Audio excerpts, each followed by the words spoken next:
आज की ये स्टोरी सिर्फ एक हादसा नहीं थी बल्कि एक सबक था, न सिर्फ मुल्क के लिए बल्कि हर उस शख्स के लिए जिसने इस केस को स्टडी किया। आज की वीडियो आपको हैरान कर देगी कि कैसे सबूत सामने होते हुए भी कभी कभी सच साबित करना नामुमकिन हो जाता है। ये कहानी है उन लोगों की जो हमारे आस पास रहते हैं, हमारा अपना बनने की कोशिश करते हैं, लेकिन उनके अंदर कितना जहर भरा होता है ये कोई नहीं जानता। ये केस इतना कॉम्प्लिकेटेड था कि साउथ कोरिया की दो सबसे बड़ी कोर्ट्स आपस में लड़ पड़ी और एक दूसरे के फैसलों को उलट दिया। इससे पहले कि हम आगे बढ़ें, आपको बता दूं कि साउथ कोरिया में कानून बहुत सख्त है। वहाँ विक्टिम या मुजरिम की पहचान अक्सर छुपाई जाती है, इसलिए फोटो ज्यादा अवेलेबल नहीं है। लेकिन ये स्टोरी इतनी अनबिलीवेबल है कि आप दंग रह जाएंगे। और अगर आपको मेरी मेहनत पसंद आए तो इस वीडियो को लाइक जरूर करें और चैनल को सब्सक्राइब करना ना भूलें। तो चलिए शुरू करते हैं। इस खौफनाक हादसे को समझने के लिए हमें साउथ कोरिया के इंचन शहर जाना पड़ेगा। यहाँ रहा करती थी युन हे वॉन नाम की ये लड़की। लेकिन मसला ये था कि इस लड़की को बचपन से ही दांतों की बहुत प्रॉब्लम थी। बहुत छोटी उम्र में ही उसके तकरीबन सारे दांत गिर चुके थे, बस आगे के थोड़े से बचे थे। इस वजह से बेचारी युन को अपनी टीनेज में बहुत सोच समझकर कुछ भी खाना पड़ता था। जहाँ उसके आसपास के लोग मजे से सब कुछ खाते, युन बस उन्हें देखती रहती। युन का खानदान एक लोअर मिडिल क्लास फैमिली थी। उनकी हालत ऐसी थी कि रोजाना की जरूरियात पूरी करने के लिए भी बहुत मेहनत करनी पड़ती थी। युन ने हॉस्पिटल्स में पता किया कि शायद कोई नया जबड़ा लग जाए, लेकिन इसका खर्चा तकरीबन 200 मिलियन वॉन आ रहा था, जो उसके घर वालों के लिए नामुमकिन था। 20 साल की उम्र में युन के दांत 90 साल की बूढ़ी औरत जैसे हो गए थे। पूरे जबड़े में सिर्फ 4 दांत बचे थे। वो किसी पार्टी में जाती तो सब फास्ट फूड खाते, लेकिन वो बस एक कोने में बैठी रहती क्योंकि वो कुछ चबा ही नहीं सकती थी। फिर साल 2009 में युन को किम नाम का एक लड़का मिला। इन्हें पहली नजर में ही प्यार हो गया। किम के पास ना कोई नौकरी थी, ना घर, ना ही कोई इनकम का जरिया, लेकिन वो बातों का इतना माहिर था कि उसने युन को बड़े बड़े ख्वाब दिखा दिए। युन को नहीं पता था कि किम सिर्फ उसको नहीं बल्कि एक साथ 2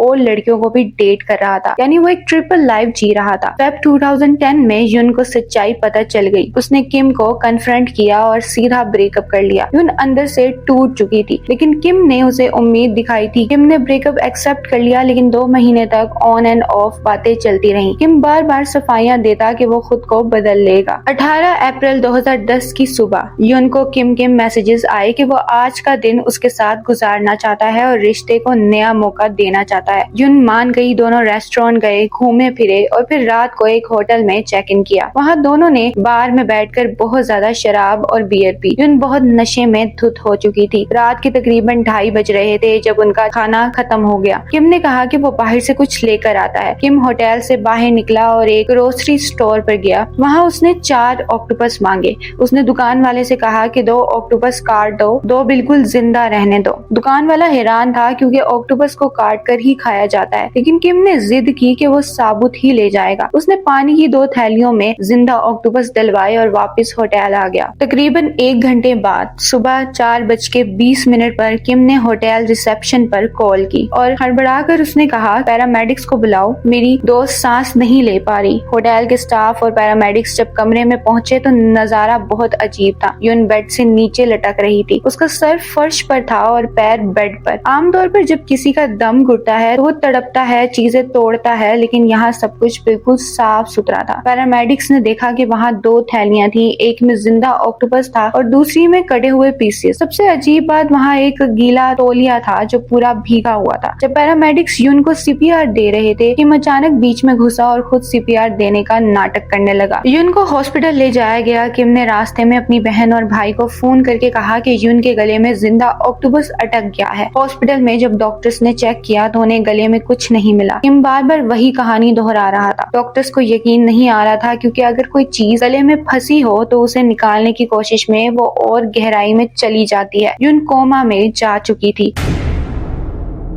उसके दिमाग को 8-9 मिनट तक ऑक्सीजन नहीं मिली थी, जिसकी वजह से परमानेंट डैमेज हो गया था। किम रोज हॉस्पिटल आता, रोने धोने का नाटक करता, लेकिन हॉस्पिटल से बाहर निकलते ही अपनी दूसरी दोस्तों के साथ घूमता और उन्हें कहता कि मेरे पास बहुत जल्दी बहुत पैसा आने वाला है। 5 मई 2010 को युन की मौत हो गई। किम ने खूब ड्रामा किया और 7 मई को उसकी आखिरी रस्मात पूरी करके राख बहा दी गई। पुलिस ने इसे एक हादसा करार देकर केस बंद कर दिया, लेकिन 1 हफ्ते बाद युन की माँ को एक मुश्किल लेटर मिला। वो एक इंश्योरेंस पॉलिसी थी 200 मिलियन बॉन्ड की। उनके घर वाले हैरान थे क्योंकि उन्होंने कभी कोई इंश्योरेंस नहीं करवाया था। पता चला कि ये पॉलिसी 25 मार्च को रजिस्टर हुई थी, हादसे से सिर्फ 3 हफ्ते पहले। 2 अप्रैल को इसका बेनिफिशियरी बदलकर किम को बना दिया गया था। मजे की बात यह है कि किम पहले एक इंश्योरेंस एजेंट रह चुका था, इसलिए उसे सारी बारीकियां पता थी। जब यून कोमा में थी, किम ने खुद को अपने अकाउंट से उसका प्रीमियम भरा ताकि पॉलिसी खत्म ना हो जाए। 23 जुलाई को इंश्योरेंस कंपनी ने किम को तकरीबन 90 लाख रुपए दे दिए। किम ने उस पैसे से अपना कर्जा उतारा और अपनी दूसरी दोस्तों को नई कार गिफ्ट कर दी। यून की फैमिली ने 5 बार दरखास्त फाइल की, लेकिन हर बार रिजेक्ट हो गई। फिर 2011 में एक टीवी शो ने इस केस को दिखाया और पूरे मुल्क में हंगामा मच गया। पब्लिक प्रेशर की वजह से केस दोबारा खुला। दुकान वाले और होटल स्टाफ के बयान लिए गए। 30 मार्च 2012 को किम को अरेस्ट कर लिया गया। पुलिस की थ्योरी ये थी, उस रात जब यून नशे में धुत बेड पर पड़ी थी, किम बाथरूम गया और एक तौलिए को गीला किया। उसने वो गीला तौलिया यून के मुंह पर जोर से दबाया ताकि उसका दम घुट जाए। जब वो बेहोश हो गई तो इस हादसे को एक्सीडेंट दिखाने के लिए किम ने जिंदा ऑक्टोपस निकाला और बेचारी यून के मुंह के अंदर घुसा दिया ताकि सबको लगे कि वो खाते हुए मरी है। पुलिस की थ्योरी के मुताबिक किम ने वो जिंदा ऑक्टोपस यून के मुंह में जबरदस्ती थोप दिया क्योंकि ऑक्टोपस की टांगे लचीली होती हैं। वो खुद को अंदर धकेलने की कोशिश करने लगी। हैरत की बात ये थी कि उस ऑक्टोपस की 8 में से 3 टांगे यून की सांस की नाली में फंस गईं, जबकि बाकी टांगे उसकी खुराक की नाली में चली गईं। दोनों रास्ते ब्लॉक हो चुके थे। अब इस मूवमेंट पर किम ने फौरन मदद नहीं बुलाई। उसने जानबूझकर टाइम पास किया ताकि सबूत पक्के हो जाएं। पहले उसने रिसेप्शन को कॉल की ताकि बात घुमाई जा सके और जब तक पैरामेडिक्स रास्ते में थे उसने अपने हाथों से वो ऑक्टोपस यून के गले से निकालकर बाहर रख दिया। ये सब इसलिए किया ताकि पैरामेडिक्स को लगे कि बेचारी यून ने खुद ऑक्टोपस खाया था और किम ने तो उसे बचाने की बड़ी कोशिश की है। जब पैरामेडिक्स आए, उन्होंने सीपीआर देना शुरू किया तो किम बार बार बीच में आ रहा था। वो जानबूझकर गलत जगह प्रेशर डाल रहा था ताकि यून को सही ऑक्सीजन ना मिल सके। पैरामेडिक्स ने उसे हटने को कहा, लेकिन वो रोने धोने लगा कि ये मेरी दोस्त है, मुझे भी सीपीआर आता है, मुझे करने दो। लेकिन असल में वो उसे बचने का कोई मौका नहीं देना चाहता था। 11 सितंबर 2012 को इस केस की पहली सुनवाई हुई और किम के लिए डेथ पेनल्टी की मांग की गई। अक्टूबर 2012 में जज ने उसे